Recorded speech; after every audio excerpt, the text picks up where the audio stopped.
Like work-life balance to me it's a bit of a scam if you want to get really anywhere. Because Well, it's the same. Like if you put it the same as fitness, people turn around like, "Oh, you should rest or you should recover." I'm like, all right, like, have you ever actually pushed yourself to the point of redlining, of breaking yourself? Do you know your breaking point? Do you know your limits? yeah. 95% of people have never actually put themselves in that hole of knowing where they break. Once you get to that point, then you know the points where you should rest and recover.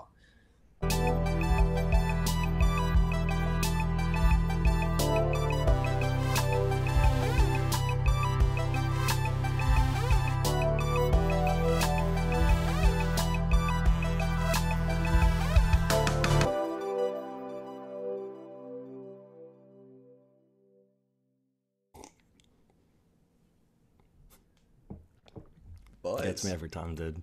Yeah. Boys, how are we? Good dockety. Good. Good, Jonathan, mate. Good. Marcus, how are you? Good. Yeah, good, mate. Good.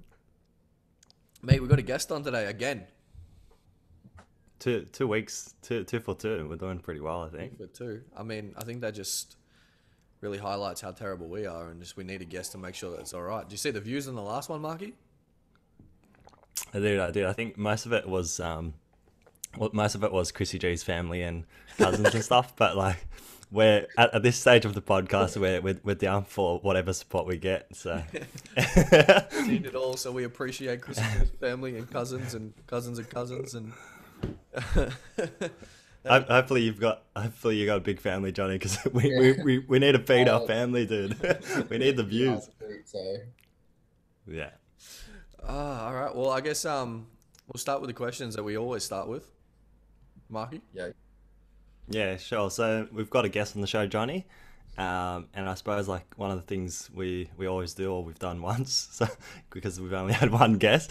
But do you want to maybe like tell us a little bit about yourself and maybe like two things that most people know about you, and maybe two things that people might not know about you? Yeah, okay. So, I guess to start with, two things that people probably know about myself. One is investing, just like that financial background, and probably love to fight, definitely. Yeah. And two things people don't know, or probably don't know. One would be, used to be a professional gamer when I was a kid, growing up, Yeah. and lost a whole bunch of What weight. what games did you play growing up? Just Pretty so much only played COD. Yeah, yeah. didn't really get to play anything else other than that. So Yeah, nice. And what was the second one? You lost a bunch of weight. yeah, yeah. Okay, so were you like a chubbier kid growing up, or give us a bit of context? No, so I guess that kind of like we'll get into that a fair bit later, but it was yeah, I was fairly overweight. I was about 140 kilos and lost probably 60 odd kilos in a short period of Holy time. But yeah, not many people really know that one. So Yeah, I definitely don't know that one. But to be fair, I've only met you a handful of times. But yeah, no, thanks for the intro, mate. I think the lead on question from there is where's your mind at the moment? What sort of consumes or is at the front of your mind often? Is it like investing mostly still, or So at the moment, I'm still going through training for army. So I'm coming up towards the end of that. That's kind of been obviously my main focus the last 6 or so months. yeah, Leading into that, I spent a lot of time on pretty much all aspects of my life. So like finance, health, fitness, all of that. But yeah, right now is definitely the army and my little girl. So I had my daughter 2 weeks ago. So she's been an absolute blessing to my life, and she's definitely another main focus for me right now. yeah, But yeah, there's been a lot that's kind of led into where I'm at today. So my focus is definitely getting through the military side of things. Still focusing on investing, finance, and my little girl. yeah, dude, congratulations! I imagine like a lot of anticipation, a lot of sort of emotion the last couple months leading up to what probably feels a bit surreal, right? Like you sort of build this Yeah. up in your mind, and then she's sort of there in your arms. Like I think what can you sort of describe that and what that was like for you? Um, pretty much the moment she was in my arms, she stole my heart, man. Like yeah, she's my whole world. And it's crazy how something that can seem, obviously it is a big deal, but something that can seem so small can just change your life in the matter of seconds. And my whole focus just shifted to her. So everything I do, everything I like, my whole plans, everything's just all revolved around her and my family now. And it's a huge motivation as well. It's a different type of motivation I haven't experienced before, which is really interesting as well. But yeah. That's awesome. I think I've seen that a couple times where, you sort of have someone that's very inwardly focused and sort of like selfish, and then as soon as you've got the responsibility for somebody else, that kind of shifts and makes you a better person. So Yeah. I think it's kind of beautiful, man. That's cool. Hey Johnny, has having a kid, has having a new baby born only 2 weeks old, has that made you reflect on your childhood at all? Oh, 100%. Especially, I guess, the way like everyone that goes through different type of challenges and journeys as they're growing up, but especially my childhood coming from where I did and how I was raised and the challenges that I faced. Especially looking back on all of that, had a lot of time of reflection over the last couple of weeks. Her being here, just realizing that the impact that I do have on her, and not only her but my family as well. I got an 8-year-old boy on my partner's side, and just taking a step back and seeing the bigger picture with all of them and the influence that I can have on them, and then taking my experiences and challenges that I had growing up and implementing that into her life and just trying to give her everything that she deserves. Yeah, that's beautiful. I mean, I'm not sure if you're open to or comfortable, but do you want to speak a little bit about your childhood? Yeah, sure. So I guess my journey pretty much starts from my childhood. So my parents split when I was very young. I had my little brother, who's about 18 months younger than me at the time as well. I can't really remember a time when my parents were together, but there was a period of, I don't know, from that point, there was about 15 years or so of both of us just going in and out of family court. Um, it was a struggle. It was difficult because at the time we didn't really understand what was going on. And then on top of that, there was, I could kind of see how that impacted myself going through schooling, especially probably around that 8, 9, 10, 11 period, where when I was about 11 years old, I ended up getting kicked out. And from that point on, it was almost like survival mode.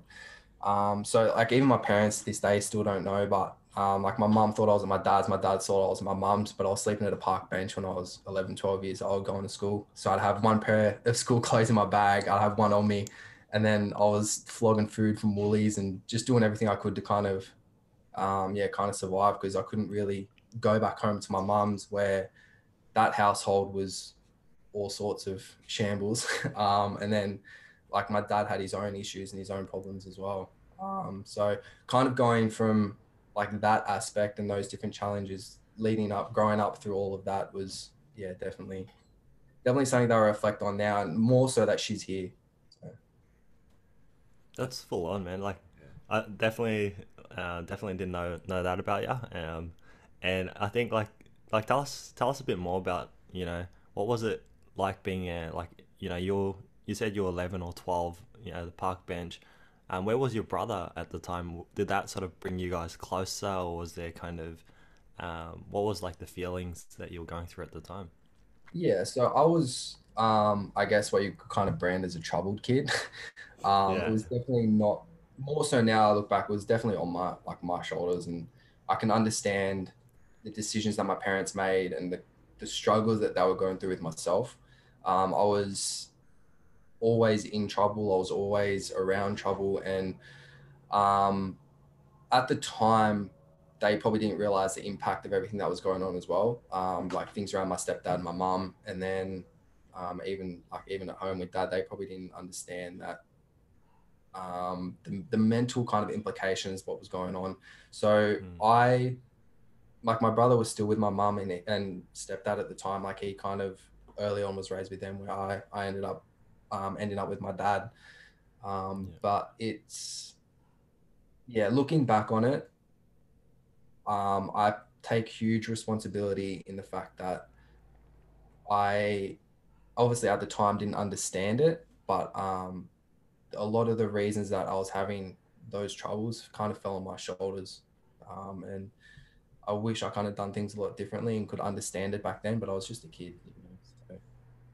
Mm. That's intense, man. I think I find it like surprising that, you know, you kind of go like a lot of that was on you, because I think of a 12-year-old kid, and like if a 12-year-old kid does anything bad, I'm just like, I think to myself, that's not that kid's fault, it's his parents' fault. You know what I mean? Like, because at a young age, you don't have a concept of what's right, what's wrong. You only mirror the people that are around you. So I'm sort of surprised to hear that a little bit, but you know, it just comes from your accountability, sort of, you know, whatever, you know, shortcomings are, you know, you've kind of owned, and you're like, you know, that's on me. That's kind of, you know, what I've used to improve myself, rather than see it as like a setback, I think. Yeah, I think looking back on it, like I had a lot of troubles with my stepdad at the time growing up as well. He was a very hard man, in his own way, and he, not only just him, but like my mum and dad, looking back, being an adult, seeing a lot where they also didn't hold themselves accountable, or they had their own issues and their own struggles that they were facing that kind of bled onto us as children. And then I was also taught from a young age. I had to grow up very, very quick. Obviously, being going through everything that I was going through, I grew up quick. I matured very quickly, but at the same time, there was still a lot of struggle and a lot of pain and hurt and confusion that was happening back then that bled into like my adulthood that I had to kind of overcome eventually as well. So Yeah. Stories like this that, you know, it gives me faith for humans in general. I mean, like all great people have stories like this, don't they, Marky? For some reason, it's that kind of troubled childhood that creates great people. And it's funny because usually it goes two ways, doesn't it? It's either that one person mirrors and then continues to mirror and turns into their parents, turns into that maybe negative frame of mind, or completely, you know, challenges that idea and turns into, you know, what we're about to get into with what Johnny Boy is now, and for all intents and purposes, an absolute savage.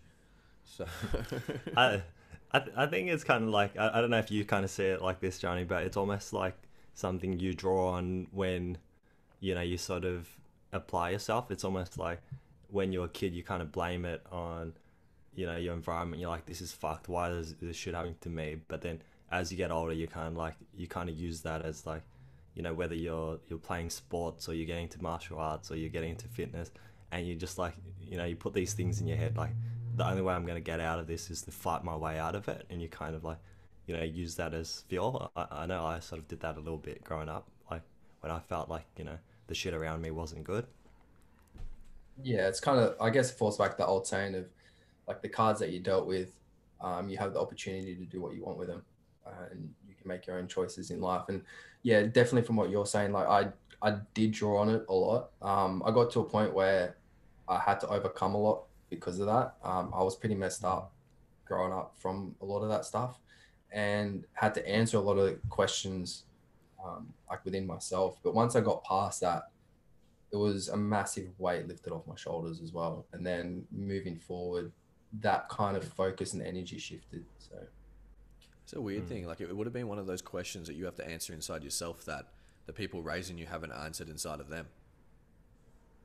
So yeah, it's especially like now looking back as an adult, I could see, and that's why I don't blame anyone for anything. I don't judge anyone for anything, especially not just my parents, but just people in general now in life. It's everyone faces their own struggles, their own challenges. Everyone's going through their own thing, and it's, you don't know where they're at that stage in their journey, and you can't, like, I can't put my fault on my parents for like what myself, my brother, and even my little sister and brother went through. I can't put that on them because they don't necessarily understand themselves, or they, at the time, they didn't understand themselves or what was actually going on, and how impactful you actually can be on your children's upbringing. So I guess that would probably play a big, obviously a very large factor how you were raised, like how your stepdad raised you, is that kind of in between for like that disciplinary, and that you know, really good role model in a lot of things that would kind of really impact you on the way you're planning, or the way you raise your little son, and the way you raise, planning on raising your daughter as well? Is that Yeah. So I like the picture that I have growing up. Like I take, especially now being a parent, not only to like my 8-year-old boy, but now my little girl, is the positives from everything. Learn from the negative side of things. Understand that that's not necessarily what to do, but also there's positives from both my mum, my dad, my stepdad, even like my brother, my siblings, relationships that I've had. I'll take the positives from all of that, put it together, and try and just raise my girl in the way that she deserves at the end of the day. So all the mistakes are learning lessons, huh? yeah. So what Hey age? Johnny, Well, go. no, sorry, go on. You're right, Mark. You go. I was just gonna say, like, I haven't like sort of known you that long, Johnny, but like you sort of strike me as like this intersect between like this guy that you don't want to fuck with, but then also like this most humble, like non-judgmental guy. So like, have you always been like that, or was it kind of like, or Nah. So would you even sort of agree with what I kind of say? yeah, yeah, yeah, Which is an interesting combination, I think. yeah. Nah. Look, I guess there's only a few people that can contest to the type of person I was probably 6, 7 years ago, which is completely different to who I am today. Like there is no chance you'd see me now talking in front of you guys or just talking to a person in general. I was Yeah. pretty messed up when I was, probably like that 6, 7 years ago, Okay. which was an accumulation of everything that I was growing up and even just like my own mistakes and not realizing my shortfalls growing up. But yeah, I was struggling with like mad social anxiety. I couldn't even go out of the house to have a haircut or conversation. I was struggling really bad. I was in a pretty bad place, and that's where eventually, like over the period of time growing up, and I ended up moving down to Melbourne, and that was probably the point where things started to change. When I knew Mm. things had to change. So back then, I was 140 odd kilos. I was just locked inside 24/7. I had a partner at the time, and she was doing everything she could to try and help me, but I wasn't trying to help myself, So I couldn't talk to anyone, couldn't have a conversation. I had no self-confidence. Like I was a pretty big mess. I wasn't really going anywhere in life. I remember like I didn't even have a dollar to my name. I had like this 1 bedroom apartment that was so small, and like to heat the apartment, I used to have to open the oven door and turn it on because I just couldn't afford anything. Holy It was shit. pretty rough there. Well, how were you So spending most of your time then? Was it gaming, or like how did you pass um, the hours? it was I was looking for work. I was doing like some things on the side, just for like cash, like different like marketing stuff, and I had some experience in different areas, but it was mainly just sitting in a hole and feeling sorry for myself. There was a lot of like self pity there, and just a lot of struggle. A lot of the time past was just trying to survive each day. Um, so Far out. So that's 18, 19 down in Melbourne, yeah? yeah, Is that when that period's happening? yeah. So I moved down to Melbourne when I was about 18, 19, about 19, and then I remember that moment. So when I came down to Melbourne, there was a whole bunch of stuff that was just wrong in my life. I was in a massive rut, and there was a lot of things mentally that I was just not there. And even then, I kind of knew that there was still something in almost in the back of my head that kind of was telling me that like there's more to life than just this and just everything I've been through, Mm. everything that I've gone through, and what I was dealing with at the time. I was like, there has to be more. And parts of me kind of got like motivation or spurts of motivation to make a change. Like I remember I would have been again probably like 140 kilos, and this was like 12 o'clock at night on Altona Beach. I'd go for a run. I couldn't even run at this stage, but I'd like try and run. And like I had to go at that time because my anxiety, I was so insecure, so I didn't want anyone to see me. And even when I went out, I wore like puffer jackets and stuff. I was like insanely insecure. And so I knew there was still snippets, but then I'd come back and just eat Macca's or something, or like I'd just do something ridiculous. I'd go back down to the same path that I was on. But that's kind of that start of everything. It sounds like you're fighting though. You're fighting, or you're trying to find that way out of like whatever life you're living at this point in time. Is it something that motivated you to start looking into that? I think because Well, before that, there was a period where like I was massive into sports. So like I was like BMX racing. I was huge into like elite level with BMX racing. I was into the footy, soccer, all that stuff. So I was a very fit kid. I kind of understood what determination was and hard work, and I had that picture still there. But I also knew that there was more to life than what I was going through. So, and not only for that, but for those around me as well. Like my partner at the time was dealing with all that as well. So I knew that I was also impacting those around me. Yeah, I'm interested like about you putting on the weight. Like being that heavy is a challenge in its own, but how did you get to that? Like, is that just an accumulation of everything you went through as a childhood, and you just kind of having such disciplinary parents and not being able to do certain things? Is that kind of a result of that, or is there another thing No, you I think it was just lack of self-awareness, um, lack of mindset as well. So there was obviously a lot that was going on still. I was still dealing with a lot of challenges from that I didn't really realize at the time. Um, and I think just over a period of lack of like awareness of what was going on, and um, so I kind of grew up in somewhat disciplined, well, it was pretty much disciplined household. And then transitioning as I got older, that I kind of just went on my own, if that makes sense. So as I was going on my own, that kind of is where I broke down. Mm. And then yeah, over that period of time, it's just been lazy, really honestly, just lazy, lack of mindset, and having no direction, no understanding of what I was doing with my life, really. I'm assuming you weren't playing sport at this point anymore either. Nah, definitely not. Definitely not. Is that kind of where that age, 18, 19, is that where you started putting a decent amount of time into the pro gaming? Or what age was that? Nah, I was still playing a little bit. That was more when I was like between 15 to 18, usually Oh, about. right. So this was after that period. Usually, yeah, a little bit after that, yeah. I kind of Wow. slowed that down when I was about 18, 19. So, That's intense trying to have to, compete as a pro level gamer with everything else going, on in your head and the environment you're living in. And yeah, for sure. how's that kind of challenge? Um, it was like it was hard, but at the same time, I didn't really understand what was going on as well. I was still kind of unaware Yeah. of what was actually going on. I knew that there was issues and there was a lot of things I needed to overcome, but I just didn't really understand it at the time. Mm. Dude, that's intense. That's intense. Think thinking about like sort of the last because you said like last 7 or 8 years is where Yeah. you've seen like the most growth. Um, Thinking about your changes in belief, behavior, or just mindset. What do you think? What's the single thing that like sort of resulted in the biggest change for you over the last 7 or 8 years?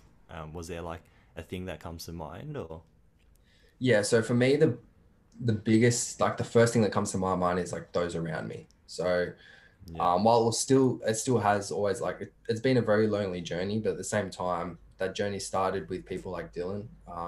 So I still remember the conversation I had with him where he was kind of getting the start of like the hardcore head start stuff going. And we yeah, were talking about that, and then he ended up sending me. I told him pretty much like where I was at when I was doing. It's like, here, have this. It's called the Wheat Bix diet. It's insane, but yeah, the Wheat Bix diet kicked it off, and he has pretty much been Kid- by my side through it all. And I wouldn't. That journey kind of started from him actually yeah, reaching out to me and being like, he's a helping hand, and that moment, and then also like where I lived at the time, there was a mountain called the Yangs down in Victoria. yeah. Um, for some reason, I decided to go there, and I know that that one. at Yeah. that point, going up that mountain, it's not even high. It's like Flinders Peak, but when you're 140 kegs going up that thing sucks. So, and And then it's all inclined too, so yeah, it was yeah. horrible. And then after that, once I'd done that, that's when I was like, that feeling of suck, I just got addicted to. It was Mm, weird. And then almost every single day, every single morning, so I couldn't run or anything like that because I was just too fat to do anything. But I go to this mountain, and almost every day, every second day, I'd be going up and down it. And then this is how I knew I had a problem. I was that heavy that I was getting shin splints walking up this mountain. Like, where's shin splints been running, man? I was like, getting shin splints. So that in the background was like kind of the physical side of things where I started that. And then the hardcore head start was like with Dill. He was pretty much getting that off the ground.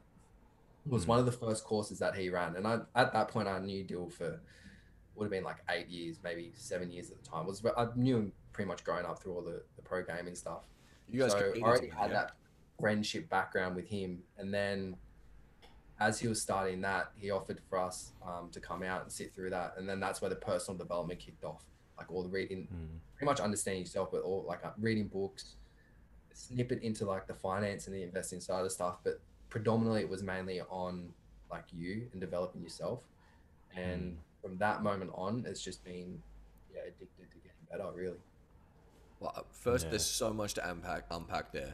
But first, I want to start with the Wheat Bix diet because people are like, hey, you can't just skip over Wheat Bix diet. Like, what? Well, that's what I was thinking. I was like, tell us. What is the Wheat Bix diet?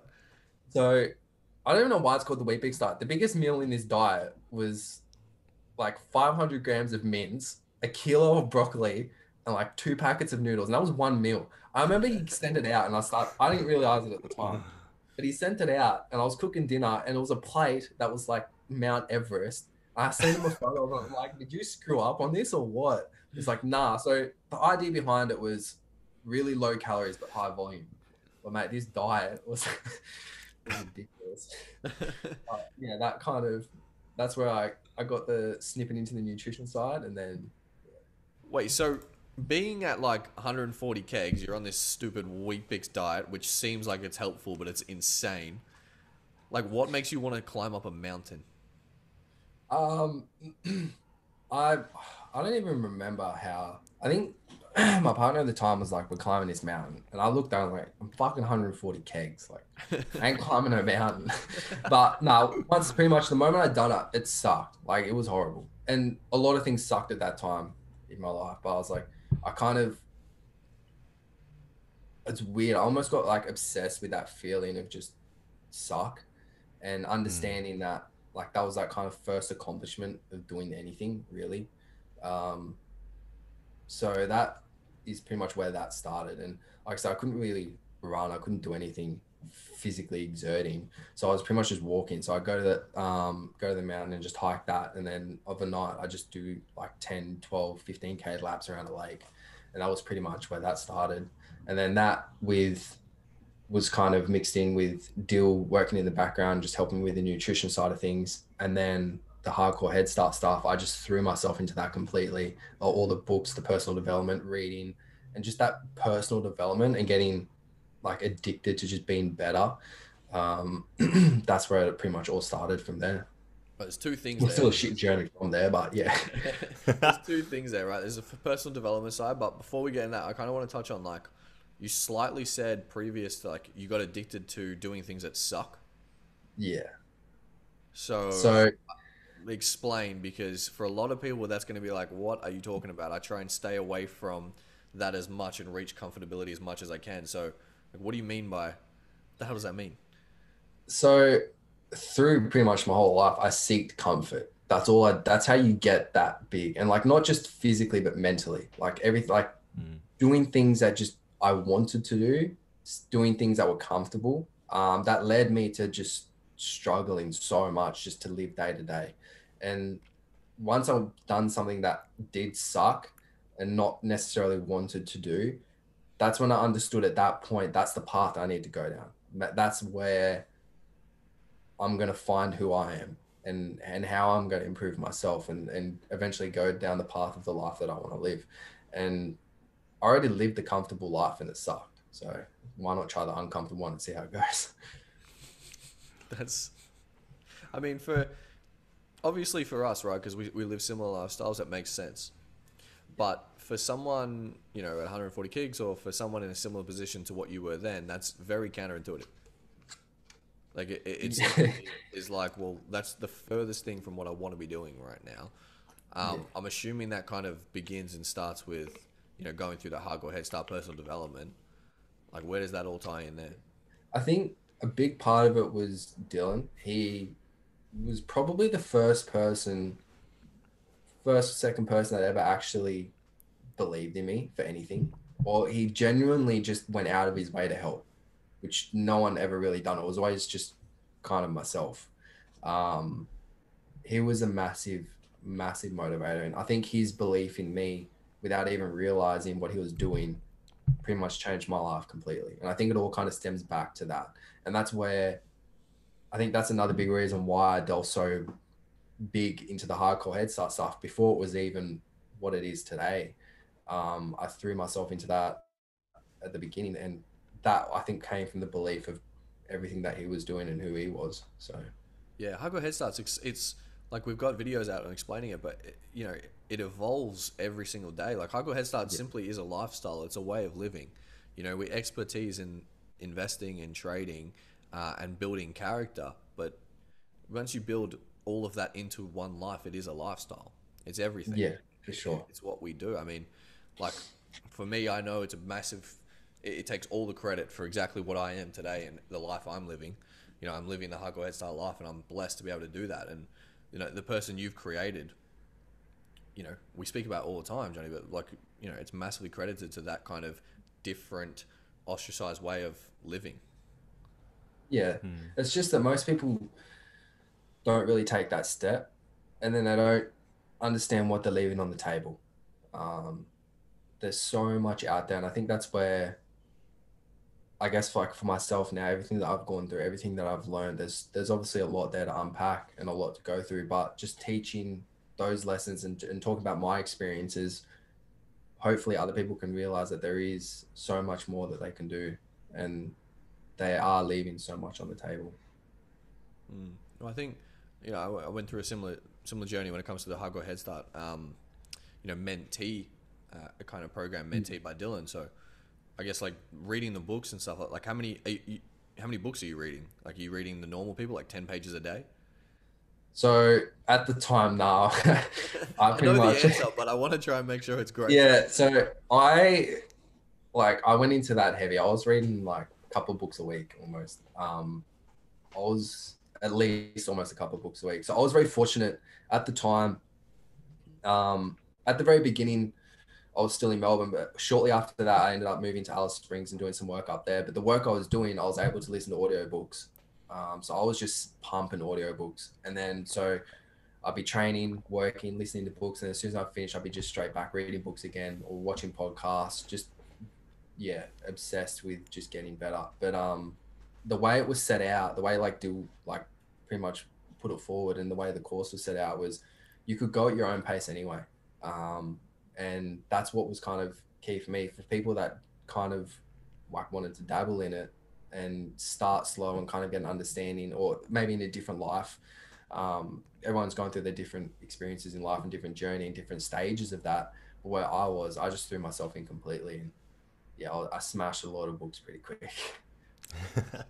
did, That's intense. did you kind of form any sort of routines or habits out of that you sort of have continued with like over time, or?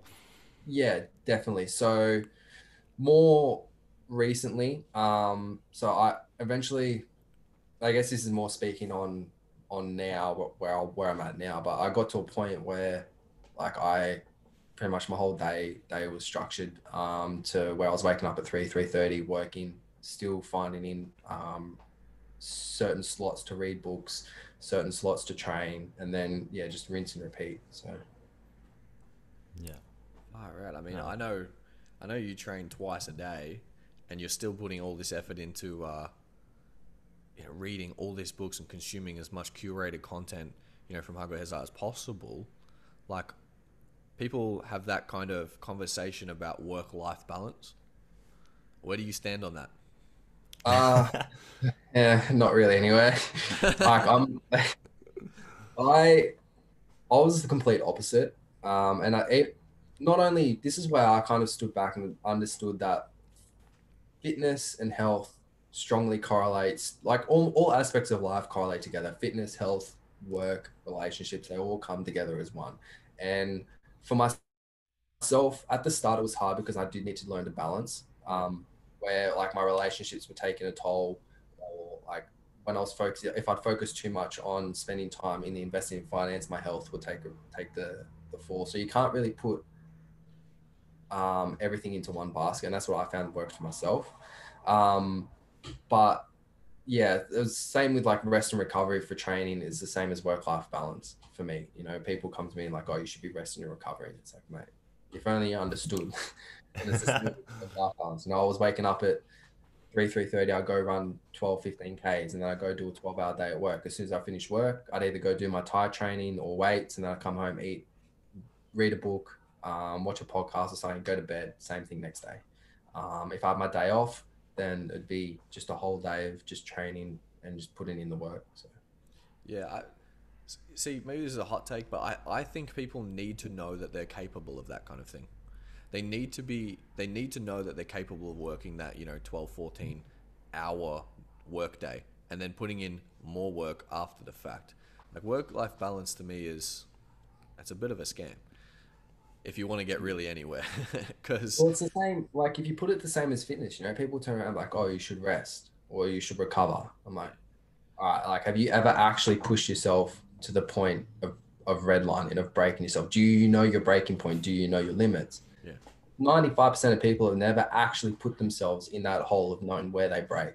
Once you get to that point, then you know the points where you should rest and recover.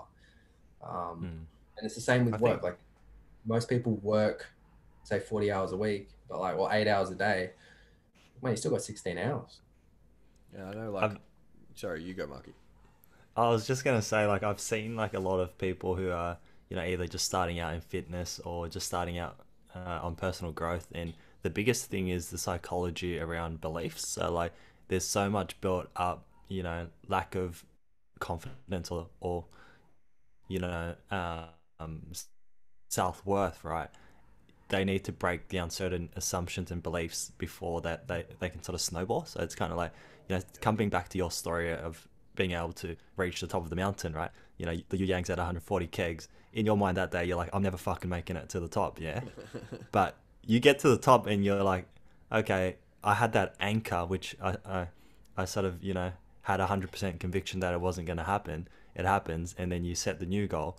And then that you break that belief, you're like, I can't run past 3 kilometers. You break that belief, and like it just keeps going. But most people, they don't challenge those beliefs, and I think you need to start small and break those sort of mental anchor points, if you will, right? Yeah. So like for someone who's quite fit, you're probably like you might set a goal of like I could never run more than 20 Ks. You do the 20 Ks, and then you're like the anchor just keeps moving. So people never push quite far enough to your point, get to the red line to know, okay, this is where I need to scale back. Yeah, I think so. Even like to this day, I still struggle with like that scaling back factor. I think I don't really have like kind of those anchor points or limits anymore, which is probably not a good thing. Definitely push myself to the point where I've like running on broken feet and doing some dumb stuff with broken hands and just like, but I guess to put it in context, I like going back to the start, I pretty much made a plan. So let's just say like a 10-year plan, and it wasn't a dream or like wishful thinking. It was a plan, and that's what it was. I knew exactly where I wanted to go and exactly what I wanted to do. And I broke down each step. So everything I ever done over the last 6-7 years, every job I've taken, every book I've read, every kind of course I've done, everything has been for a specific reason. So whether it was like, say, working in Telstra, in sales, that environment of interacting with people, understanding psychology, all that kind of stuff, going into the prison, getting exposed to a whole different world in the prison. So it was never about money. It was always about building myself, building my character and who I am as a person. And then on the flip side of that, with the fitness side of things, everything I'd done in the fitness world, whether it was going down the Muay Thai path, and like understanding, going to like PT and all that kind of stuff, it was about building myself up and ticking off these boxes along the way to get to where I wanted to be. So during that, I kind of learned and understood, kind of broke down like those walls and put myself in really dark holes. So I voluntarily made myself extremely uncomfortable a lot of the time so I could answer those really hard questions and overcome those barriers and actually find out what I'm made of. And that's kind of what led into the going down the military as well, is putting yourself in different challenges and different experiences, especially voluntarily, to kind of answer those hard questions and find out who you are and what you're made of. So going back to those anchor points and beliefs, now, like, I pretty much look at something and already know that, let's just say, like, I'm about to do like a fitness test or a BFA or something. I already know that I feel sick because I know I'm going to put absolutely everything into it to the point where I'm almost going to die. Or like, let's just say, like, I go for a run, even before the military, I go for a run. I used to do, like, before work, I'd do like a 5K timed run, or on like a day off, I do a 5K timed run. I know exactly what time I have to hit. If I don't hit that time, I'm going to give myself 30 minutes to rest. I'm going to go out and beat that time. Or that day, I'm just not going to be able to function as a person. Like, I won't be able to be who I am, and it's going to suck and it's going to eat me alive. And it's not about like punishing yourself or anything like that. It's just knowing who you are, what you're capable of, and holding yourself to a higher standard. And you'll find during that process, you can actually do so much more than you could ever think. Yeah, for sure. I couldn't agree more. I really like, again, Johnny Boy, so much to unpack. Like, wow, you are intense.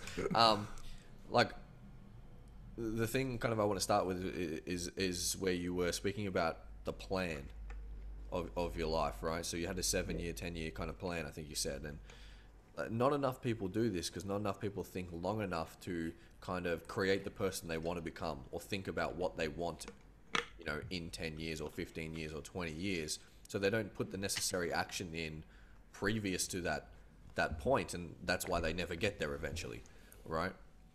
So is that something you learned? Is that something you intuitively knew? Like, how did you find that? So I think there's two parts to that. The first part being, dealing Hardcore Headstart. So it was like, so it was pretty much when it was first kind of beginning. And what the biggest thing Dylan done for myself was he sat me down and he pretty much asked what I want to do and who I want to be. No limitations. And that kind of from then opened up a door of, all right, if this is where you want to go and this is what you want to do, let's break that down. So that kind of course and like himself and Hardcore Head Start opened my mind up to that thinking, and it done it in a way that fit myself, and it was very individualized, which was good as well. So he pretty much worked through all of my shit really and was like, all right, this is how we're going to do it. And then the second part of that is other people's opinions, judgments, and beliefs limiting yourself. So people will put so let's just say, oh, you want to go to someone like, oh, I want to run a marathon. In their mind, they can't run a marathon. So they're like, man, you can't run a marathon. So just like that small context, they impose limitations on yourself. You can literally, say for myself, if I want to have an idea of going to do something, I literally can think in my brain right now, after everything I've gone through, I can achieve anything. I can literally do anything I want, because I know that, one, I'll put in the work to get there, so I'll have that confidence, but two, I don't really care what anyone else thinks. I don't care what anyone else thinks. And it's just noise at the end of the day. Yeah, nah. I think so. I think like like there's a lot of experiences you're gonna uncover, and like at the end of life's pretty short, right? At some point, you're born, you go through, you uncover as many stones as you can. So at your deathbed, you look back and you kind of go, I fucking did everything I wanted to do, right? Is there like something that you want to be known for? If you think like, at the end of the journey, is there something that you would be like to be remembered or like sort of seen for, like from a legacy kind of point of view? One thing that kind of sits with me almost every day, and it's one of those ones that kind of come up, especially like in suffering, is I don't want my kids to look up to someone else. I want to be my kid's hero. That's probably the biggest thing that sits with me. And at the end of it all, just knowing that I paid it forward, I gave it back. There's no point going through life and, say for myself, unlocking everything I have, especially with like the mindset and the thought process and everything I've gone through and all the lessons I've learned through all that suffering and pain, to not pass that forward to just help others. So the biggest thing is, Paying it forward as well. That is beautiful. Good message. Hey, we're talking about, getting rid of that comfortability. It's kind of been a big aura of the podcast, but like, I know you're talking about running, working out a few times, putting yourself in different situations. I know, we've spoken about, for the audience or for anyone else, is like something you can do is cold showers, or continue to push yourself to every other limit when it comes to physical or mental, or like, is there a specific thing you would tell people, hey, like if you really want to put yourself out of your comfort zone, go and do this? First thing is allow yourself to actually dream. Like I said, the limitations thing, it all starts in your mind. And if you can look yourself in the mirror and be honest with yourself and answer those questions that are coming up, and genuinely be critically honest with who you are as a person, your shortfalls, your strengths, your weaknesses, and that kind of will start that process, because there's no point trying to get out of your comfort zone and do all these things. You're just going to be lying to yourself through the whole process. Yeah. For myself, I have to look at myself and be like, yeah, I'm fat. I'm overweight. I've got this wrong with me. I've got that wrong with me. I have no confidence, like the whole social anxiety thing, and just feeling how I was and going through everything I was. I have to pretty much put that back on myself. Like, you're the reason you're here because of X, Y, and Z. What are you going to do about it? And then that's that first like kind of switch in the brain, and that mindset is where you can kind of get started with that. Yeah. So I think people, like, when they first hear put yourself out of your comfort zone, it's like if they're already fit, they go and run a little bit further, and they think that's, way out of your comfort zone. But again, I think it's just that putting those limitations on yourself. So I like the message of find your weaknesses and then put yourself in situations that'll help you develop those weaknesses. Like, for example, for you, you had social anxiety, so you went and tried and worked in sales. For anyone who has social anxiety, that's wildly counterintuitive to go and work in sales. Anyone who's fat doesn't go and walk up a, mountain getting shin splints from walking, right? Again, counterintuitive. So putting yourself in positions and situations where you can, really develop your weaknesses. Yeah, for sure. I think it's one of those things as well, like no matter where you are or what stage you're at, this is where like I kind of use fitness and training as a leeway to everything I do in my life, because it isn't about being fit necessarily. It's honestly all mental. Whether you can do 10 push-ups or 500 push-ups, at some point that individual is going to get to a point of, I don't want to do this shit anymore. This sucks. Why am I here? What the fuck am I doing? And at that point, it's all about how long can you stay in that suffering? Yeah. How long can you deal with that voice in your head and then eventually you get to a point where it's like you're in such a hole, in such a dark place, where those questions start coming up, and it's almost doing like an autopsy on yourself of figuring out who you are. And you can be overweight, you can be fit, you could be an introvert, an extrovert, it doesn't matter. It's just about finding the avenue of, okay, there's a good example is like when I used to I still do to this day, but like say when I'll go for a run, I remember this specific day that I done weights in the morning, done sparring during the midday, went for a 10K run, came home, and that night was just like recovery stretching. Started storming outside, like full hailing, and I'm sitting on the couch. I'm like, in my head, I'm like, this is not good, because I know that as soon as I have that thought of like, fuck, it would suck to run out there, bang, I'm out that door running. That mindset of just constantly doing things that you don't want to do and putting yourself in uncomfortable situations voluntarily, eventually those small little decisions will lead into those bigger decisions, and it will lead into habit as well. Yeah. Where you don't really need to rely on motivation. It'll just be a habit. It'll just be a conscious thing of like, fuck, we're going to go run. Yeah, absolutely. And I think we got, like, maybe in the world today, we got a massive problem where people, seek that comfort so much, and you drown out the pain with, a bunch of different things: drugs, alcohol, social media, entertainment. Like, we've got a host of different things that people can, distract themselves with. But if they actually focused on the problem itself and went as deep into what their problems and their problems are, they can genuinely fix them. Yeah. And it's not And that's just where I kind of physically. was through that suffering. And training was a big part of that because it was the quickest way to get me through suffering. Yeah, And answer those absolutely. questions. I mean, you'll find out who you are when you're running in the rain, lightning's going around all around you, and you're still feeling so hot. You need to be with your shirt off and all that kind of crap. Yeah. You find out who you really are real quick. Yeah, it's it also, like I said, it kind of formed into a habit as well. So like even like now it's to the point where like if I'm up at 3:30, it doesn't matter what the weather's like. It can be like -2, -3, whatever, raining. Like I'm still gonna run, and that also translates, say, for like with me for like swimming, right? So just recently I had to start getting into swimming.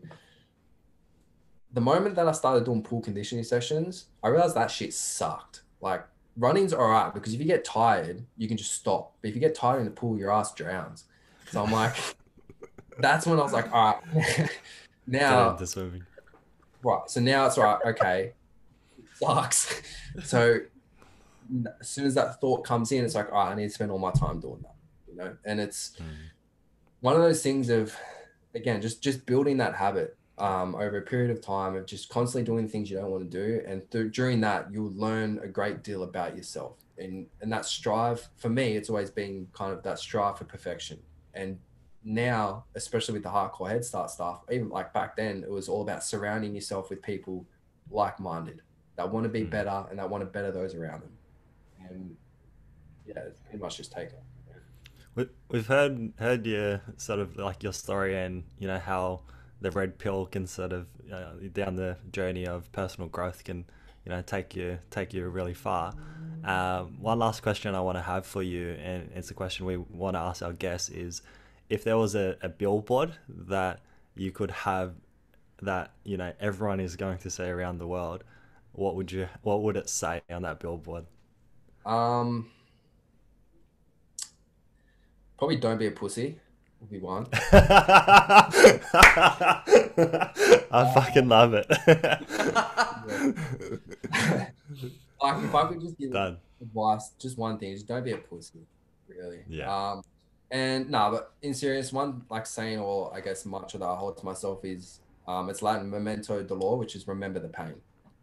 But for me, it's always remember the pain, and that's that kind of stuff. Can you tell us a bit more about that? What exactly does that mean? So there was a point where I transitioned out of like that pain and suffering from like growing up and being like 18, 19 through to 22, 23, that whole period of time of just where shit really sucked.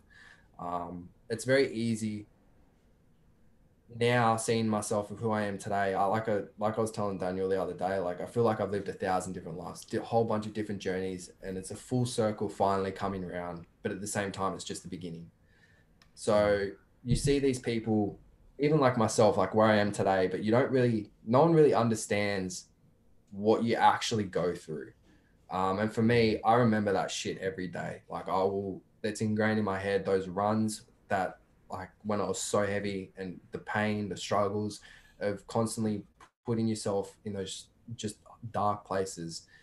Remember that, because for me, even to this, like today and everything I'm going to be doing moving forward in my life, like that's the shit that I'll look back on and be like, I got through that. I can get through this. Pain doesn't last forever. Suffering doesn't last forever, but the growth and everything you learn from that, you carry on forever. So yeah. I love it.